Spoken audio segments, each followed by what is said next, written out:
Mike Owens with Inside Fighting here, joined today by the newest BKFC champion, Chris Camozzi, who became the Cruiserweight champ last Saturday. Chris, great to sit down and chat. How are things with you today? Oh, things are great. It's been chaos since the fight a little bit, but all in a good way. So happy to catch up with you. How are your emotions ahead after the fight, and is this the biggest win of your career? Yeah, I mean, I would consider it the biggest win of my career for sure. It's definitely a huge milestone. I think between winning the BKFC belt and getting my jiu-jitsu black belt are two of my biggest accomplishments in combat sports. So, yeah, emotions are high, energy is great, and yeah, super excited about it and pumped to see what's next. Before we talk about the fight, what does a world title winning celebration look like for Chris Camozzi? What happened? What happened post fight after you won the belt? Oh man. Let's see. So I had a ton of people come out from out of town, in town, lots of friends. So my girl and some friends got a whole like party bus thing to go to the fight. So I jumped on with them afterwards, after the press conference. And then we went to Tom's Watch Bar, who sponsored me for a long time, downtown Denver. And then just had a big after party there. They usually reserve the whole place for us. So we filled it. I love it. I love it. Look, I think the fight is what, 1 minute and 7 seconds if memory serves, but did the fight play out as you expected? Yeah, I would say almost exactly. Everything that we trained for, down to setting up that rear uppercut to counter him, was something that we worked for a long time. Getting his head to pop up and then follow up with that hook. Um, it was almost, I got to find some training footage because we had been drilling that and working that for almost the entire camp. So it would be kind of cool to go back and see and post it because it worked out perfect. So, Chris, you were saying there that you were drilling the rear uppercut. What was it about maybe your opponent's style or the tape that you'd studied that thought that you would land that shot, or is that just a signature shot for you? Let's say. I think it was, when every fight I watched of his, when he would attack, he would kind of change levels, like MMA style, where you see wrestlers change levels and then throw over the top. So we worked me changing levels with him. And with that rear uppercut, it doesn't even have to land, right? So either I throw it and it lands or it doesn't land, but the reason it doesn't land is because it pops his head up. Um, so yeah, hitting it below, popping the head up, and then finishing with the hook. It was just a way for me to get him to come up rather than just being so low and underneath me, especially because I'm taller. Mm. Walk us through the finish specifically. Talk us a little bit through that sequence. So just like we were talking about, I knew when he attacked, he changed levels. So I kind of like being against the ropes, and we were a little bit, my back was pretty close to the ropes. The reason I like it is that for some reason in my head, it makes me like buckle down more and makes everything like tighter, Mm. technical wise.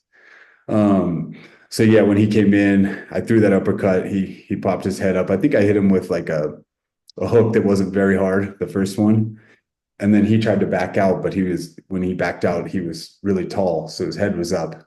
And then that's when I hit that, what do you want to call it? Kind of like a lunging lead hook. Mm.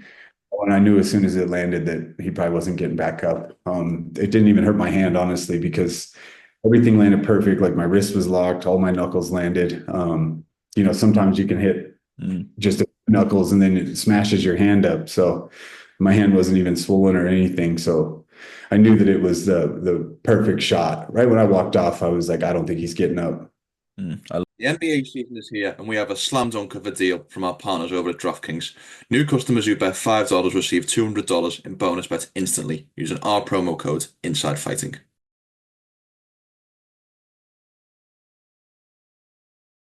Look, you've fought the majority of your career under the MMA skill set. I can actually remember being on one of the first ever media calls was when you made your PFL debut. I covered against Emiliano Sordi if memory serves. You've had such a long extended career in MMA. Talk to me a little bit about the change fighting bare knuckle to fighting with gloves. Obviously, it's a different rule set and the ground isn't involved, but just from maybe a striking perspective, how much does that change things for you? It still changes a bit. MMA gloves aren't very big, but you still have some more protection. So even though it's a 4 ounce glove, you got tape and gauze and everything Mm, underneath. Your hand is quite a bit more padded. With bare knuckle, you got to be a lot more precise, I think. Even though you see quite a few guys go in there and just swing them wild, those are the same guys you're also seeing break their hands and get injured quite a bit, even if they win. Um, so you really have to dial in like your accuracy, because if you catch like one little bit of somebody's elbow or something, it'll shatter your hand. And then the same defensively, in MMA, you've got the padding there and everything, so you can block a little bit better. But with bare knuckle, if you block, you can still break those bones in your hand if somebody hits them. It doesn't feel good if you punch your own hand on the top. Just things like that. I think head movement and stuff is a lot more needed, because blocking is a lot harder without gloves.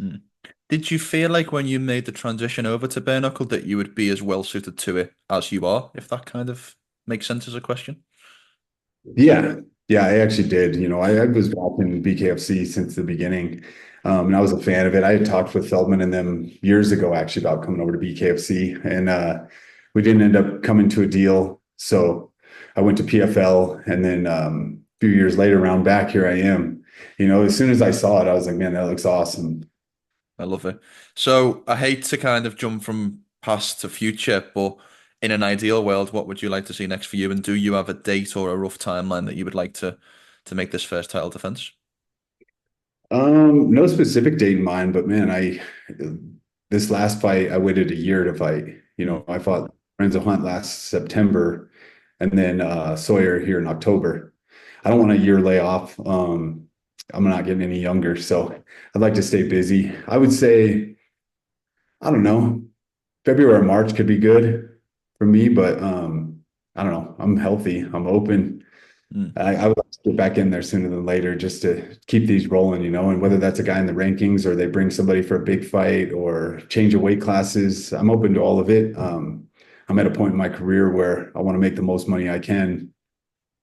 Talking about the actual hand protection, is there a kind of average that you feel like you would like to fight in terms of like because obviously the hands need a little bit more kind of recovery time if they don't have the gloves. Obviously that's fight dependent. You knock a guy out in just over a minute, you won't have as much wear and tear as 5 2-minute rounds. But is there a kind of ideal that you'd like to be fighting as a champion?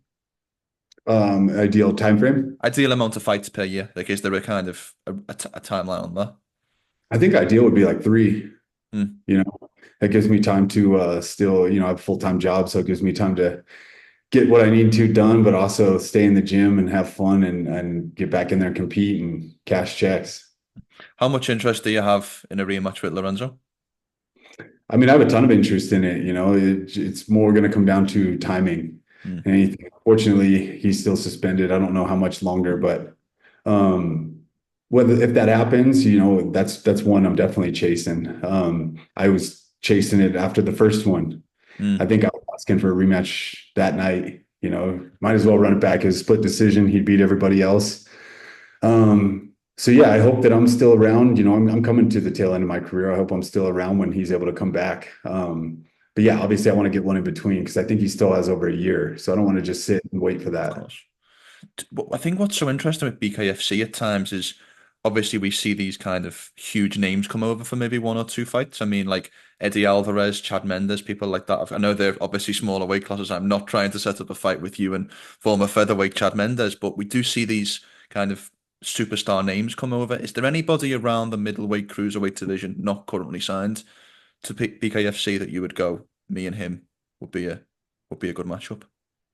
I haven't thought about it too much, because there's also a lot of guys that aren't interested in fighting bare knuckle. And it's really hard to keep track of who's signed where, but I'm open to it. We saw Luke Rockhold come over, but I don't think he's coming back.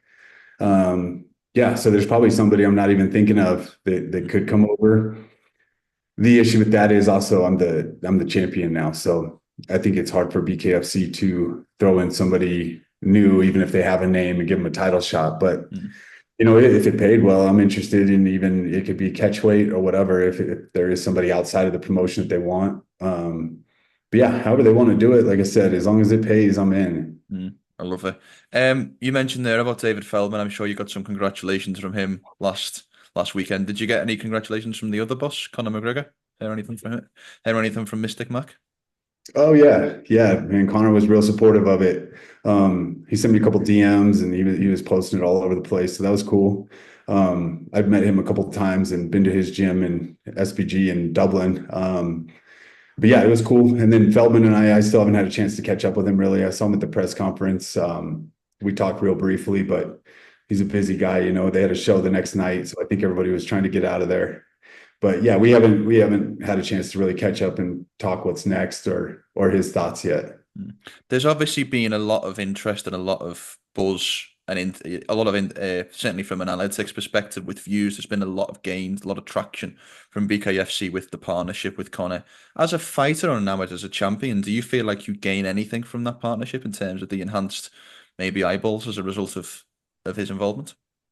Yeah, absolutely. I mean, I think that well, BKFC in general has done a great job over the years of getting exposure. Almost every fight seems to be a viral clip, every finish, Yeah. uh, which is catching more and more eyeballs. So they've done a great job there. And then with Connor, he's a mega celebrity like worldwide. So I think that he's definitely brought a lot more eyeballs to it and a lot more fans. And yeah, any exposure that they get benefits all of us. So we're seeing them spread into new countries and everything now. I've heard that they're going to Italy, which would be amazing. I've already told them I want to be on that card. It's my grandparents immigrated from, so Mm. that one would mean a lot to me. So location or opponent are always meaningful to me. Chris Camozzi in the Coliseum sounds good if that's something that BKFC can pull off. Hey, I've heard rumblings of that. So I mean, the instant I even heard anything about that, I was hitting them up. Mm. And obviously, I knew I needed to win this last fight first, but I was already trying to throw my name in there. I love it. Do you think we ever see Conor in the BKFC ring out of interest? I don't know. I mean, I think he would like to. I don't know what his contract looks like with the UFC and him being the star that he is. I don't see them letting him go easily. Mm. We saw him do the crossover with Floyd Mayweather, but that was still with the UFC involvement. So for us as fans, everybody wants to see it, but the business guy, it all comes down to what happens in those negotiations in the back rooms because contracts are owned by people. Yeah, no, 100%. Last topic I want to touch on is something you mentioned a second ago, which is still working a full-time job. What is it that you do outside of fighting?